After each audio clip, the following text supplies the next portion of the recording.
ఓం నమో భగవతే వాసుదేవాయ. వసుదేవసుతం దేవం కంసచాణూరమర్దనం దేవకీ పరమానందం కృష్ణం వందే జగద్గురుం. భగవద్గీతా కించిదధీతా భగవద్గీతా కించిదధీతా భృంగాజలలవ కణికపీతా భగవద్గీతా కించిదధీతా భృంగాజలలవ కణికపీతా సకృతప్రియేణ మురారి సమర్చా సకృతప్రియేణ మురారి సమర్చా క్రియతే తస్య యమేన న చర్చా క్రియతే తస్య యమేన న చర్చా భజ గోవిందం భజ గోవిందం భజ గోవిందం భజ గోవిందం గోవిందం భజ మూఢమతే. సంప్రాప్తే సన్నిహితే కాలే సంప్రాప్తే సన్నిహితే కాలే నహి నహి రక్షతి నృకుంకరణే భజ గోవిందం. ఆత్మబంధువులారా, భగవద్భక్తులారా, అందరికీ కూడా ఈరోజు గీతా జయంతి శుభాకాంక్షలు. ఆ స్వామి పవిత్రమైనటువంటి ఆ భగవద్గీత పుష్పాన్ని అర్జునుడి ద్వారా మనందరికీ సమర్పించినటువంటి చాలా పవిత్రమైనటువంటి దినము. ఆ స్వామిని మనస వాచ కర్మణ మనము ఈరోజు తప్పకుండా ఇక్కడ హృదయంలో నిలుపుకోవాలి. భగవద్గీత కించిదధీత భృంగాజలలవ కణికపీత. అందరూ ఒక్కసారి భగవద్గీతలో ఆ భగవంతుణ్ణి గోవిందా అని ఒక్కసారి స్మరించండి. భగవద్గీతలో ఒక్క శ్లోకాన్నైనా జీర్ణించుకోవాలి. భృంగాజలలవ కణికపీత అంటే గంగాజలము కొంచెం తీసుకున్నా మనం సరిపోతుంది. చాలా పవిత్రమైనటువంటిది గంగాజలం. ఆ స్వామి యొక్క తీర్థాన్ని, తులసీ దళంతో కూడినటువంటి తీర్థాన్ని మనం సేవించడం ద్వారా స్వచ్ఛమైనటువంటి ఒక ఆ స్వామి యొక్క సన్నిధికి చేరినట్లుగా భావిస్తాం మనం. కాబట్టి ఆ శంకరాచార్యుల వారు భజగోవిందంలో చెప్పబడినటువంటి ఈ శ్లోకంలో భజగోవిందం భజ గోవిందం గోవిందం భజ మూఢమతే. భగవద్గీతలో ఒక్క గీత ఒక శ్లోకాన్ని స్మరించండి. ఆ భగవంతుణ్ణి ఏ విధంగా అంటే గంగాజలలవ కణికపీత. ఆ గంగాజలంలో ఒక్క బిందువును మనము సేవించిన పరమ పవిత్రాన్ని పొందుతాము. ఏ విధంగా? సకృదపియేన మురారి సమర్చ. మంచి కార్యాలు, సకృత్యాలు, కర్మలు మంచివి చెయ్యండి. మురారి సమర్చ, ఆ మురారిని ఒక్కసారి స్మరించండి. క్రియతే తస్య యమేన న చర్చ. అప్పుడు ఈ జనన మరణాల గురించి ఒక్క మాట్లాడుకోవాల్సిన అవసరమే రాదు. అయ్యో ఏమవుతుందో మన జీవితం, ఎప్పుడు చనిపోతామో, ఏమవుతుందో, ఈ ఆలోచనలన్నీ కూడా పక్కకు వెళ్ళిపోతాయి. ఆ ధైర్యాన్ని ఆ స్వామి ఇస్తాడు అని ఆ భజగోవిందంలో శంకరాచార్యులు చెప్పినట్లుగా ఇప్పుడు ఆ స్వామి ఈ శ్లోకంలో మనకు ఏం చెప్పబోతున్నాడో తెలుసుకుందాం. ఓం శ్రీకృష్ణ పరబ్రహ్మణే నమః. శ్రీమద్భగవద్గీత దైవాసుర సంపద్విభాగయోగః. శ్రీ భగవాన్ వాచ తేజక్షమా ధృతిః శౌచం అద్రోహో నాతిమానిత భవంతి సంపదం దైవీం అభిజాతస్య భారత. దైవీ సంపద లక్షణాలు మనము తెలుసుకుంటూ ఉన్నాం కదా. ఇప్పుడు ఆ స్వామి ఏం చెప్పబోతూ ఉన్నాడు? తేజక్షమా ధృతిః శౌచం అద్రోహో నాతిమానిత.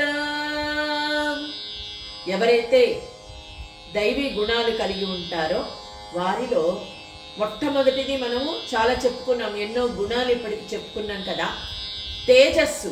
ఎట్లాంటి తేజస్సు? ఆధ్యాత్మిక తేజస్సు. ఆధ్యాత్మిక తేజస్సు అంటే ఏమిటి? ఒక మనిషిలో తేజస్సు ఎప్పుడు వస్తుంది?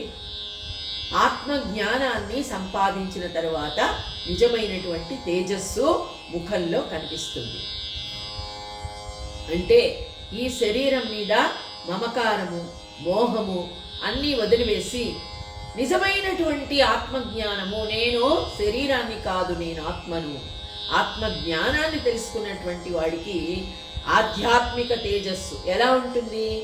ఇక ఈశ్వర ప్రాప్తి కోసం ముందుకు వెళ్ళాలి అన్నటువంటి తపన ఉంటుంది. ఇక దేని మీదకి కూడా మనస్సు వెళ్ళదు. ఈ జ్ఞాన మార్గంలో ఈశ్వర ప్రాప్తి కోసం అడుగుతూ ఉన్నప్పుడు ఎలా ఉంటుంది? మనస్సులో ఒకటే ఒక దృఢ నిశ్చయము ఉంటుంది. అప్పుడు ఏముంటుంది? ఆత్మబలము. మనం అంటూ ఉంటాం కదా, ఆత్మబలం ఒక్కటే మనిషిని ముందుకు నడిపిస్తుంది. ఏ పని చెయ్యాలైనా ఆత్మస్థైర్యము, ఆత్మబలము ముందుకు నడిపిస్తుంది. ఎంతమంది ఎంత ధైర్యం చెప్పినా మన మటుకు మనకు ధైర్యం ఉండాలి. ఆ మనోధైర్యం, ఆత్మస్థైర్యము వలన ముందుకు వెళ్ళాలి అన్నటువంటి తపన కలుగుతుంది. అయితే దీని వలన చూడండి, అగ్ని కూడా పవిత్రమవుతుంది. పుటం పెట్టిన బంగారం లాగా అంటాం. ఒక మహాత్ములని మనం ఏం చెప్తాం? పుటం పెట్టిన బంగారం లాగా మెరిసిపోతూ ఉన్నాడు అంటాం. ఆ తేజస్సు ఎలా వచ్చింది అంటే ఆత్మజ్ఞానాన్ని సంపాదించిన తర్వాత కొంతమందికి తపస్సుతో వస్తుంది, కొంతమందికి ధ్యానం చేయడం వల్ల వస్తుంది. ముఖ్యంగా తమను తాము తెలుసుకున్న తర్వాత, ఆత్మ విచక్షణ తర్వాత వస్తుంది.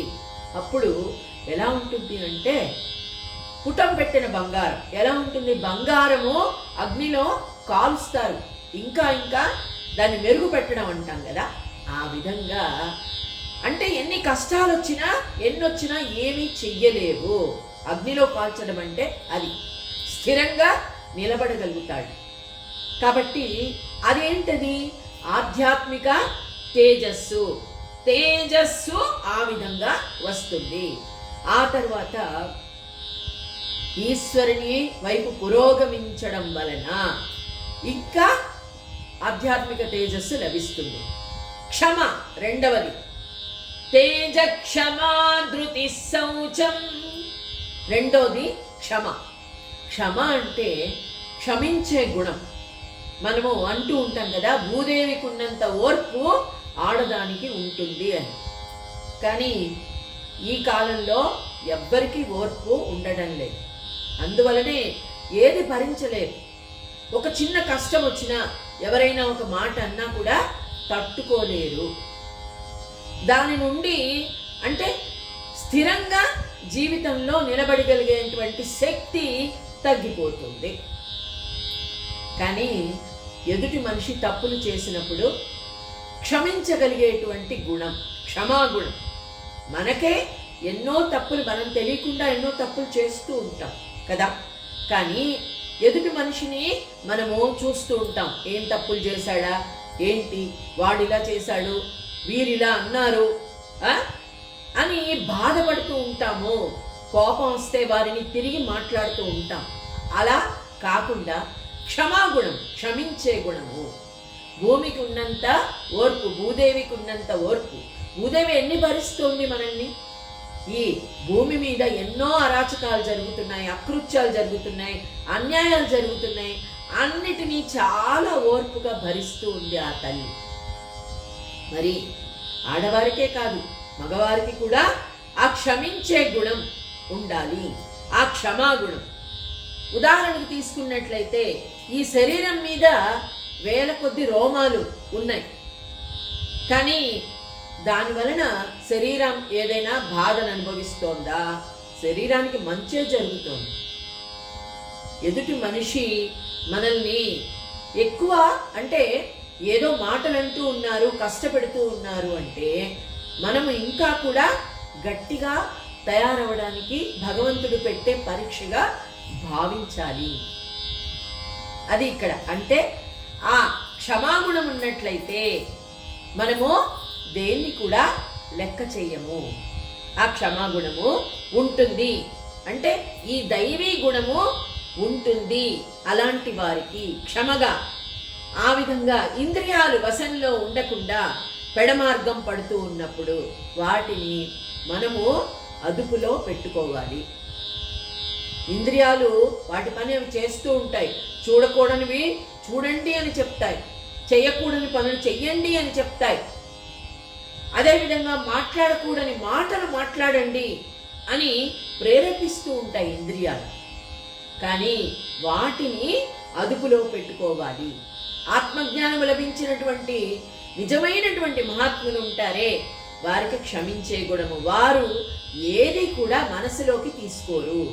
ఈ చెవిలో విని ఈ చెవిలో వదిలేస్తూ ఉంటారు. అది క్షమాగుణం. ఇక ధృతి. ధృతి అంటే ఒక ఓర్పు. ఒక పని చెయ్యాలంటే చాలా కావాలి మనకి. ఏం కావాలి? శాంతం కావాలి. ముందు శాంతంగా ఆలోచించాలి ఒక పని చెయ్యాలంటే. తర్వాత ఓర్పుగా ఆలోచించాలి, ఎలా చెయ్యాలి, ఏ విధంగా దానిని మనము దృష్టిలో పెట్టుకోవాలి, దానికి కావలసినటువంటి వస్తువులేంటి, ఎవరెవరితో ఏ విధంగా మాట్లాడాలి. శాంతి, ఓర్పు. ఇక ధైర్యం, పట్టుదల. పట్టుదల కూడా ఉండాలి. కొంతమంది చూడండి ఆరంభ శూరత్వం అంటూ ఉంటారు. ఏదైనా పని మొదలు పెట్టినప్పుడు చాలా మేము అలా చేస్తాం, ఇలా చేస్తాం, చక్కగా చేస్తాం మేము అనుకుని అన్నీ చక్కగానే సౌకర్యాలు అన్నీ ఉంటాయి, అన్నీ సమకూర్చుకుంటారు. కానీ తీరా మొదలుపెట్టిన తర్వాత కొంచెం ముందుకు వెళ్ళిన తర్వాత ఇక మా వల్ల కాదు, ఎందుకు మాకు ఈ అవసరమా అని చెప్పి మానేస్తూ ఉంటారు, మధ్యలో నిలిపివేస్తూ ఉంటారు. అలా కాకుండా ధృతి అంటే ఒక పట్టుదల. ఇవన్నీ ఒక పని చేయడానికి ఒక శాంతము, ఓర్పు, నిజమైనటువంటి ఒక ధైర్యము, పట్టుదల ఇవన్నీ కావాలంటే ఒక స్తంభం, ఒక ఆలవాలం కావాలి. ఆ శక్తి, అదే ధృతి. ఆ పుష్టి కావాలి, తర్వాత ధృతి కావాలి. ఇవన్నీ కూడా లలితా సహస్రనామంలో చెప్పుకుంటూ ఉంటాం, లక్ష్మీ అష్టోత్తరంలో వస్తాయి మనకి. అడుగు అడుగున మనకు ఈ లక్షణాలు ఉంటేనే, ఈ దైవీ గుణాలు ఉంటేనే నిరాటంకంగా ముందుకు వెళ్ళగలుగుతాము ఒక పని చేయడానికి. తర్వాత అద్రోహము. శౌచం. శౌచం అంటే శుచి. శుచి అంటే ముందు శరీరం పవిత్రంగా పెట్టుకోవడము కావాలి కదా. ఒక పూజ చెయ్యాలి అంటే మనం ఏం చేస్తాం? ముందు తెల్లవారుజామున లేచి స్నానాధికాలు అన్నీ ముగించుకుని శుచి అయినటువంటి వస్త్రాన్ని ధరించి దేవుడి దగ్గర దీపాన్ని, దేవుడి ముందర శుభ్రం చేసుకుని ఆ దేవుడి గుట్లో దీపాన్ని వెలిగించుకుని మనము పుష్పాలతో అన్ని ఆ నైవేద్యాన్ని ఇవన్నీ కూడా ఏర్పాటు చేసుకుని మనము పూజకు ఉపక్రమిస్తాం కదా. అంతేకాదు ఇక్కడ ఆత్మశుచి ఉండాలి. అంటే మనం చేస్తున్న పని గురించి మనమే అంటే నేనే చేస్తున్నాను, ఇది ఎవరి వల్ల కాదు అనుకుంటూ ఆడంబరంగా చేస్తూనో లేకపోతే పని చేస్తున్నంతసేపు వేరే వ్యక్తుల గురించి నీచంగా ఆలోచిస్తూ వారి తప్పులను గురించి మనము ఆలోచిస్తూ ఇవన్నీ ఎంత గొప్పగా మనం పూజ చేసినా ఎంత ఆడంబరంగా పూజ చేసినా ఏమీ లాభం లేదు. దాని వలన ప్రయోజనము మనకు లభించడం కాకుండా భగవంతుడికి మనము అపచారం చేసిన వాళ్ళం అవుతాం, పాపం చేసినట్లుగా అవుతుంది. కాబట్టి మనస వాచ కర్మణ ఏ పని చేసినా ఆ విధంగా చేయాలి. శౌచము అంటే అది చెడు వినకు, చెడు కనకు, చెడు మాట్లాడకు. దీన్ని మనము సూత్రంగా తీసుకోవాలి. ఇక ఎలా ఉండాలి అంటే బంగారు మలాము పూసిన స్వచ్ఛమైనటువంటి బంగారు కలశంలాగా మనస్సు ఉండాలి.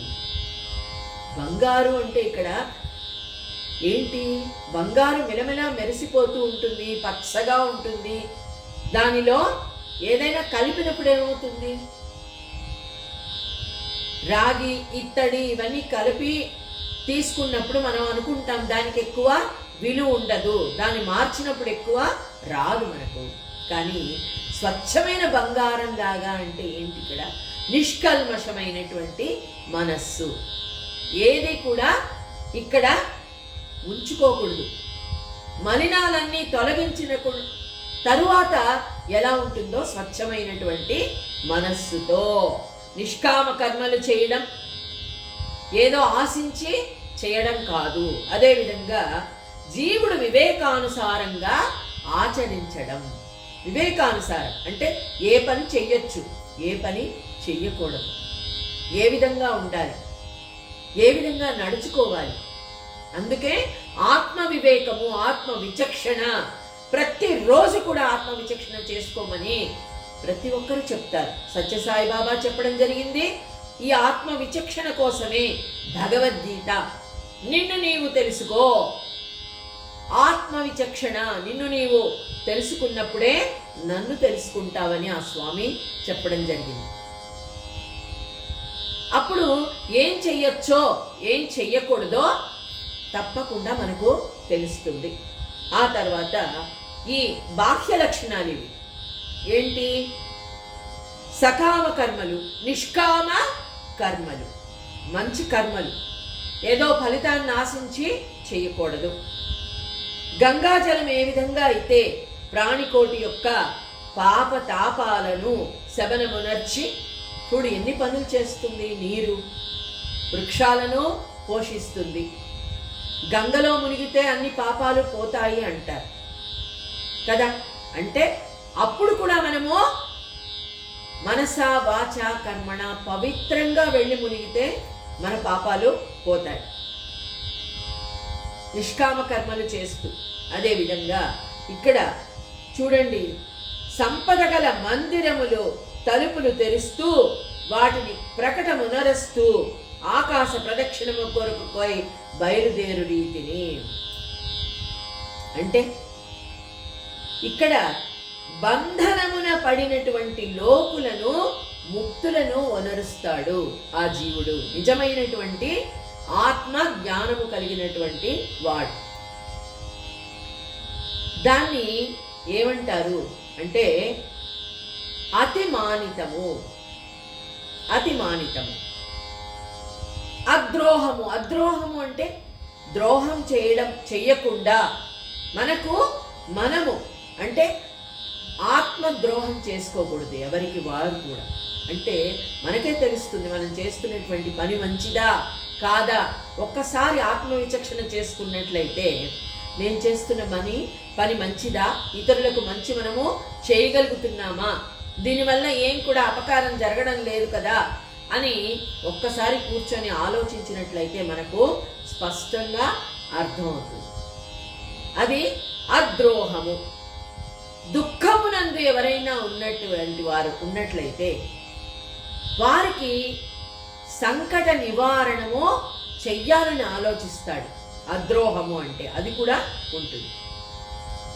ద్రోహం చేయడము ఒకటి అంటే వారికి ఏదైనా అపకారం చేయడం. అద్రోహము అంటే వారు ఏదైనా బాధలో ఉన్నప్పుడు దుఃఖాల నివారణ కోసం నేనేమైనా చేయగలనా, ఈ కారణ శరీరం భగవంతుడు ఇచ్చాడు కదా, నేనేమైనా చేయగలనా అని ఆలోచిస్తాడు.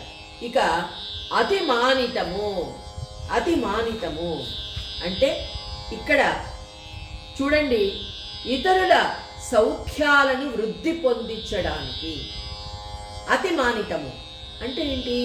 ఎంతసేపు తన గొప్పల గురించి ఇతరులు పొగుడుతూ ఉంటే ఆనందపడిపోవడము అతి మానితము కాదు.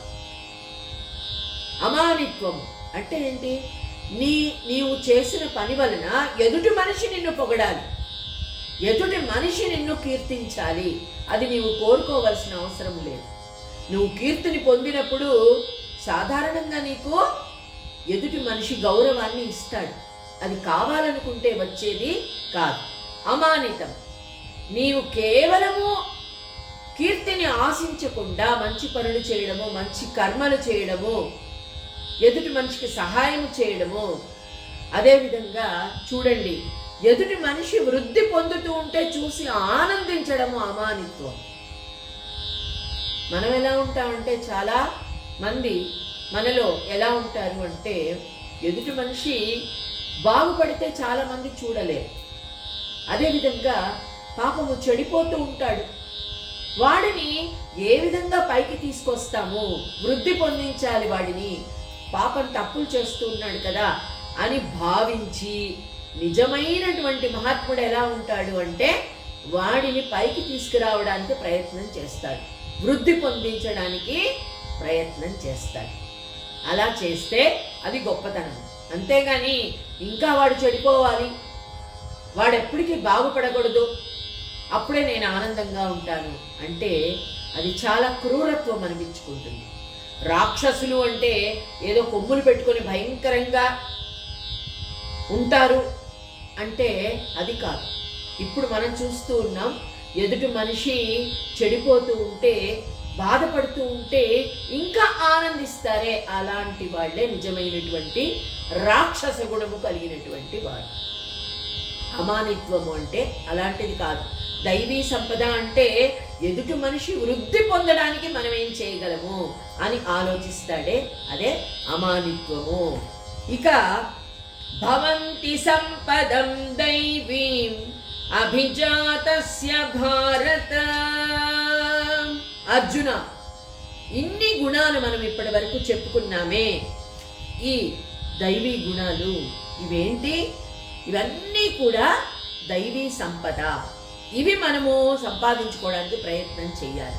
అంతేగాని ఎంత ధనం సంపాదించుకున్నామా, ఎంత కూడబెట్టుకున్నామా, ఎన్ని అకార్యాలు చేశామా, ఎంతమందిని బాధ పెట్టామా అన్నది కాదు మనం సంపాదించుకోవాల్సింది, దైవీ సంపద. ఈ సంపదను మనిషి ఎప్పుడైతే పెంచుకుంటాడో వాడు ఎలా ఉంటాడు అంటే, మోక్ష సామ్రాజ్య చక్రవర్తి అగు రాజు యొక్క శాసనాన్ని అనుసరించి అతడికి పుణ్యమే, ఇక మోక్షమే ఉంటుంది.